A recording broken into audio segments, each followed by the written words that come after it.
Hi students, कैसे हैं आप सब लोग। मुझे उम्मीद है कि आप सब लोग बहुत बढ़िया होंगे। तो स्टूडेंट्स, आज के इस पूरे लेक्चर में जो क्वेश्चन हम लोग सॉल्व करने जा रहे हैं वो 10th क्लास का चैप्टर ट्रिग्नोमेट्री से है। छोटा सा क्वेश्चन है बट बड़ा इंपॉर्टेंट है, और जब क्वेश्चन इंपॉर्टेंट है तो इसका एक एक स्टेप देखना बनता है। तो एक भी स्टेप इसका छोड़िएगा नहीं, स्किप मत करिएगा वीडियो को कहीं भी। चलिए सबसे पहले देख लेते हैं क्वेश्चन में दिया क्या है और हम लोगों को करना क्या है। तो क्वेश्चन में बोला गया है prove that cos theta upon 1 minus tan theta plus sin theta upon 1 minus cot theta equal to sin theta plus cos theta. तो देखिए हम लोगों को यहाँ पर एक आइडेंटिटी दे रखी है और इस आइडेंटिटी को हम लोगों को प्रूव करने के लिए बोला गया है।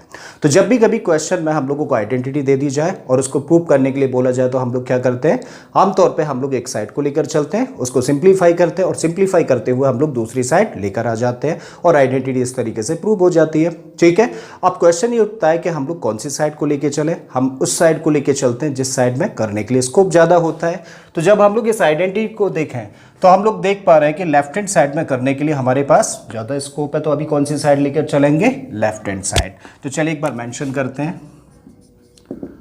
सो लेफ्ट हैंड साइड हम लोगों को क्या दे रखी है, cos थीटा अपॉन में 1 minus tan theta plus sin theta है, फिर अपॉन में क्या है 1 माइनस cot थीटा।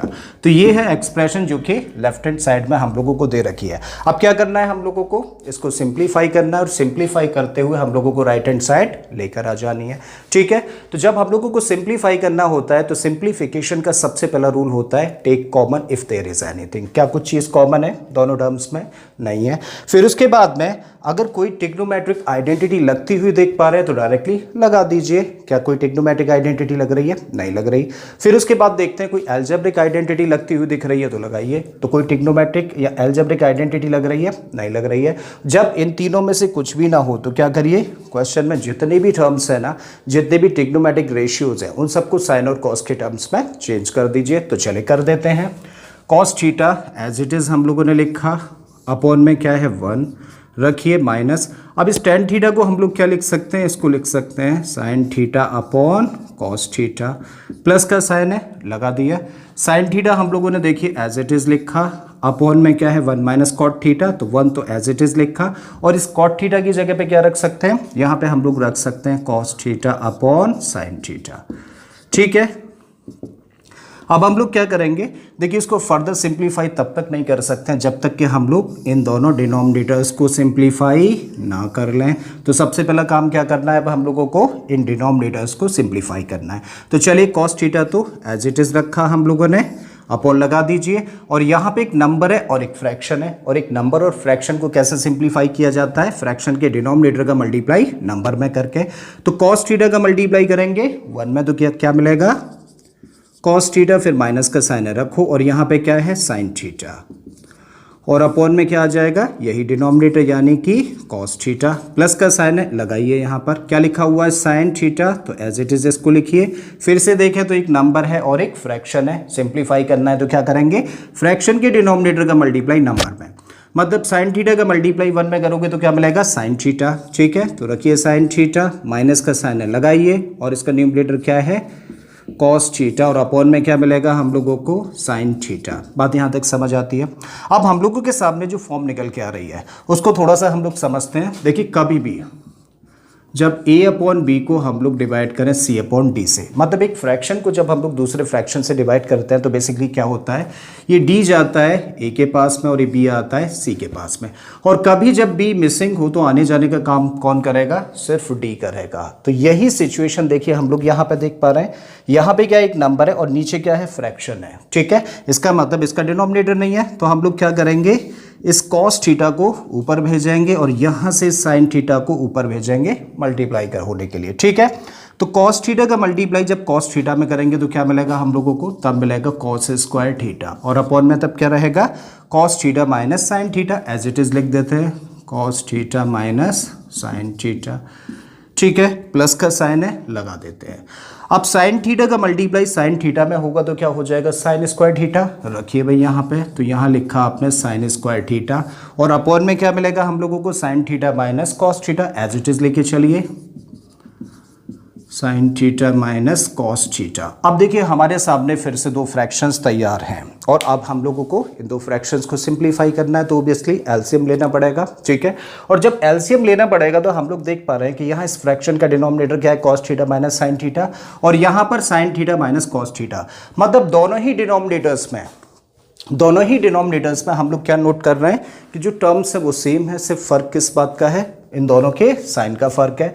बीच में जो साइन है, मतलब यहाँ पे साइन थीटा नेगेटिव है, यहाँ पे पॉजिटिव है, यहाँ कॉस थीटा पॉजिटिव है, यहाँ पे कॉस थीटा नेगेटिव है। तो हम लोग क्या करें, अगर सिंपली हम लोग इस ब्रैकेट में से माइनस कॉमन ले लें तो क्या होगा, जो नेगेटिव टर्म है वो पॉजिटिव हो जाएगा और पॉजिटिव टर्म नेगेटिव हो जाएगा, और इस तरीके से दोनों ही डिनोमिनेटर सेम बन जाएंगे। बात यहाँ तक समझ आती है। तो हम लोग क्या कर रहे हैं, बेसिकली हम लोग माइनस कॉमन ले रहे हैं इस ब्रैकेट में से। तो इस टर्म को तो देखो ऐसे ही रखो, कॉस स्क्वायर थीटा, और अपॉन में क्या है, cos theta minus sine theta, ठीक है। अब यहाँ से माइनस कॉमन लेंगे तो इस माइनस को हम लोग चाहे तो यहाँ लगा सकते हैं, उस माइनस को चाहे तो हम लोग ऊपर लेके जा सकते हैं, या फिर उस माइनस को इसके साथ मल्टीप्लाई किया जा सकता है, मतलब बीच में रखा जा सकता है, प्लस माइनस क्या हो जाएगा, माइनस बन जाएगा। तो माइनस हम लोगों ने इस ब्रैकेट में से कॉमन लिया और उसको हम लोग यहाँ पे रख रहे हैं, तो यहाँ पे रखेंगे तो क्या हो जाएगा, प्लस माइनस माइनस हो जाएगा। फिर क्या मिला हम लोगों को यहाँ पर, साइन स्क्वायर थीटा, और अब जो टर्म पॉजिटिव है वो नेगेटिव और जो नेगेटिव है वो पॉजिटिव हो जाएगा, मतलब कॉस थीटा बन जाएगा पॉजिटिव टर्म, तो इसको पहले लिख दो। साइन थीटा नेगेटिव हो जाएगा तो इसको बाद में लिख दो। क्लियर है। अब देखो हमारे सामने दो फ्रैक्शंस तैयार हैं और दोनों ही फ्रैक्शंस का डिनोमिनेटर सेम है, और जब दो फ्रैक्शंस के डिनोमिनेटर सेम हो तो न्यूमरेटर्स भी as it is plus minus हो जाते हैं, ठीक है। तब हम लोग इसको क्या लिख सकते हैं, इसको लिख सकते हैं cos square theta minus sine square theta, और अपॉन में हमें क्या मिला, दोनों का एलसीएम, यानी कि cos theta minus sine theta, ठीक है। अब देखो न्यूमरेटर को देखो, दो टर्म्स है, माइनस का साइन है स्क्वायर्ड फॉर्म में, मतलब ए स्क्वायर माइनस बी स्क्वायर जैसी फॉर्म है, और इसको क्या लिख सकते हैं हम लोग, इसको लिख सकते हैं ए प्लस बी, ए माइनस बी रख दीजिए। ए की जगह पर कॉस थीटा है, बी की जगह पर साइन थीटा है, तो इसको लिख सकते हैं हम लोग cos theta plus sine theta, मतलब ए प्लस बी, दूसरे ब्रैकेट में ए माइनस बी, मतलब cos theta minus sign theta, और नीचे क्या है, नीचे है cos theta minus sine theta, ठीक है। अब देखो ये ब्रैकेट और ये ब्रैकेट तो बिल्कुल एक जैसे हैं, कैंसिल हो गए, तो बचा क्या, cos theta plus sine theta, और हम लोग देख रहे हैं कि cos theta plus sine theta या sine theta plus cos theta एक ही बात है, ठीक है। तो यही क्या है, राइट हैंड साइड है। तो हम लोगों ने प्रूव कर दिया कि लेफ्ट हैंड साइड और राइट हैंड साइड दोनों ही कैसी हैं, आपस में इक्वल है, और इस तरीके से आइडेंटिटी प्रूव हो जाती है। तो मुझे उम्मीद है स्टूडेंट्स कि आप लोगों को क्वेश्चन अच्छे से समझ आ गया होगा। अगर ऐसा है तो प्लीज़ वीडियो को लाइक कर दें, चैनल को सब्सक्राइब कर लें, और बाकी किसी तरीके के क्वेश्चन के लिए प्लेलिस्ट में चले जाइए, बहुत सारे क्वेश्चन ऑलरेडी अपलोड किए हैं। मैं फिर से आता हूँ एक नए क्वेश्चन, एक नए कॉन्सेप्ट के साथ में। Till then keep learning and thank you for watching this video.